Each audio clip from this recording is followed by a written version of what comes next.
Citesc în cartea lui Matei. Cartea lui Matei. Matei 7:7. Cereți și vi se va da. Căutați și vei găsi. Bateți și vi se va deschide.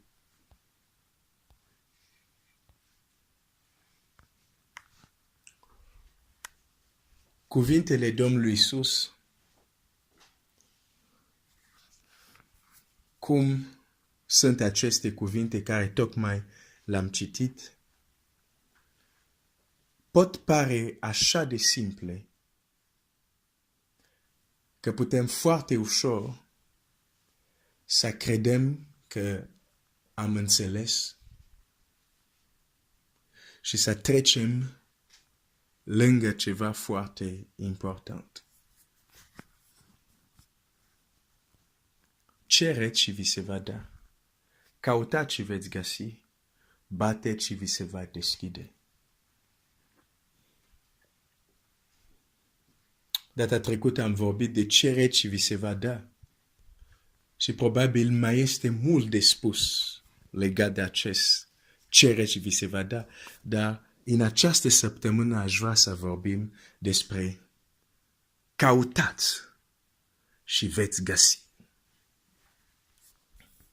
Căutați și veți găsi. Dacă Iacov spune nu aveți pentru că nu cereți sau cereți dar nu primiți pentru că cereți greșit, îmi vine să spun că nu mai știm să căutăm. Deci, la cereți și vi se va da, suntem repetent, am rămas repetent. Și dacă ajungem la căutați și veți găsi, cred că aici suntem și mai mulți repetent. Că a cere cât de cât oameni cer. Cât de cât oameni care merg la biserică cer. Că măcar în momente de rugăciune se zice, hai să cerem asta la Dumnezeu. Și se face. Deși nu se respectă totdeauna instrucțiunile care însoțesc acest cereți și vi se va da.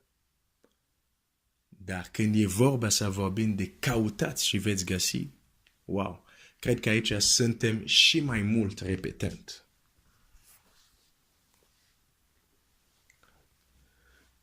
Dumnezeu are diferite căi să aducă în viața noastră ce avem nevoie. Și aici avem 3 căi. A cere, a căuta și a bate. În această săptămână aș vrea să ne gândim la căuta. Dar înainte să vorbim despre asta, aș vrea să spun lucrul următor. Dacă Dumnezeu are căi care El a, între ghilimele, a construit, ca să zic așa. Dacă El a construit anumite poduri, aceste 3 pod, ca să aducă lucrurile de care avem nevoie în viața noastră, iar noi, din ignoranța noastră, sau, dar de multe ori e din cauza ignoranței, sau pentru că nu ne convine, din neascultare, distrugem aceste poduri, sau cel puțin unde trebuia să facă legătura în viața noastră, nu există nicio legătură cu podul respectiv, putem să așteptăm mult și bine, nu vom primi chiar și lucrurile care Dumnezeu vrea să ni le dă.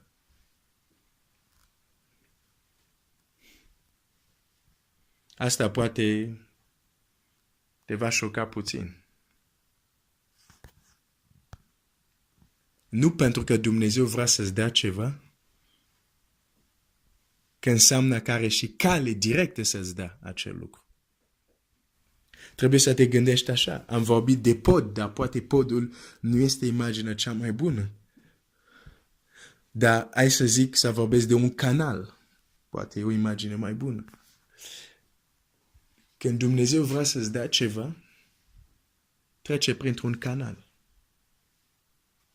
și sunt diverse canale care el poate folosi. Dar dacă toate canalurile, nu știu, ok, tu o să mă corectezi, care el folosește, sau toate căile care el folosește pentru a veni să ne dea, dacă noi le blocăm, nu primim ceea ce vrea să ne dea. O să-ți dau un exemplu foarte simplu. Repet din nou. Și fii atent aici. Nu pentru că Dumnezeu vrea să-ți dea ceva, înseamnă că și poate oricum să-ți dea. Când Dumnezeu vrea să-ți dea ceva, mereu există o cale prin care o să-ți dea acel lucru. Iar dacă tu nu te conformezi în acea cale, nu primești chiar și ceea ce Dumnezeu vrea să-ți dea. Cu alte cuvinte, Dumnezeu e fără putere. Nu în sensul că nu e atotputernic, dar în sensul că nu te poate ajuta El. Și asta e foarte trist.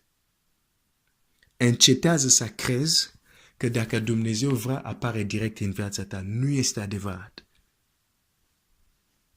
Dumnezeu folosește mereu o cale. O să-ți dau un exemplu unde n-ai cum să mă contrazici, că o să fie foarte logic și limpede. Fiindcă atât de mult, spune Ioan 3:16, fiindcă atât de mult a iubit Dumnezeu lumea, a dat pe singurul său fiu, ca oricine crede în el să nu piară și să aibă viața veșnică. Întrebare, care era dorința lui Dumnezeu? A mântui pe cel păcătos. Oare l-a mântuit așa doar că a vrut? Nu! A trebuit să fie o cale. Iisus a spus, eu sunt calea, adevărul și viața. Calea prin care aduce mântuirea la oameni păcătoși este Domnul Iisus. Acum, omul păcătos, dacă nu vrea ca la această Evanghelie să creadă în jertfa Domnului Iisus, este pierdut și Dumnezeu nu poate ajuta omul respectiv.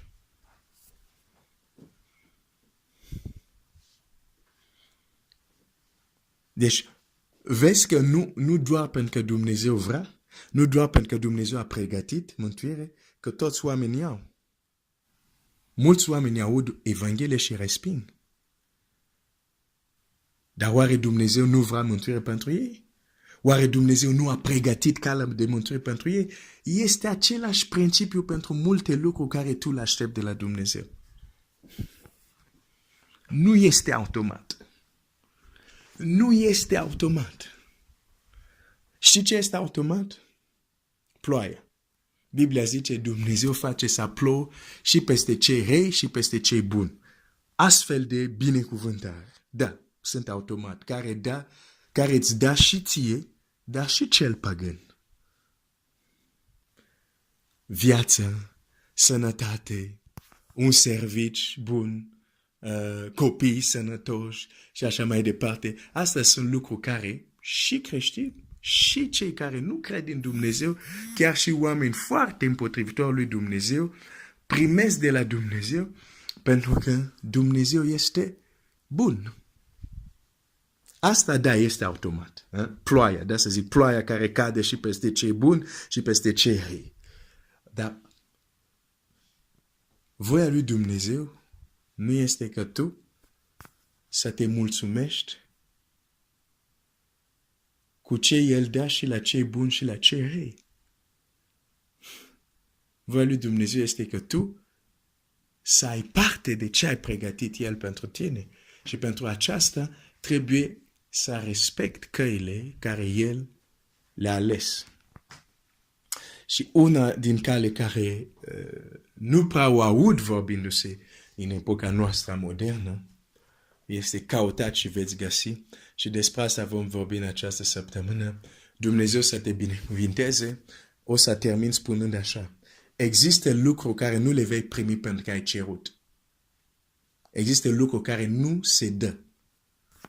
Există lucruri care se găsesc. De aceea uneori o să cer, poate cer și bine. Dar nu primești. Pentru că este vorba de un lucru care nu se dă, dar care se găsește. Dumnezeu să te binecuvinteze. Continuăm mâine.